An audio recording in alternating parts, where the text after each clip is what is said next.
Hello there, my name is Ollie from Anchor Vans. Today I have for you the 2022 Ford Transit drop side tipper. Now this one is a crew cab and does come with 7 seats. Now what I will just do is,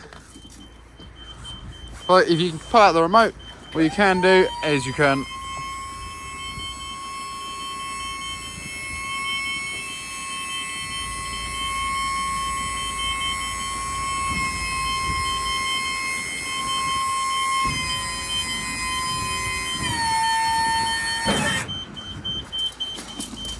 there we go. So the reason why it is beeping at me is because I do of course have the engine on with it as well. More just a safety precaution than anything.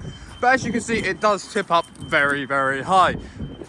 And side panels upon this drop side tipper do also fold back, so you can end up with a flatbed, make things easier for loading on and off.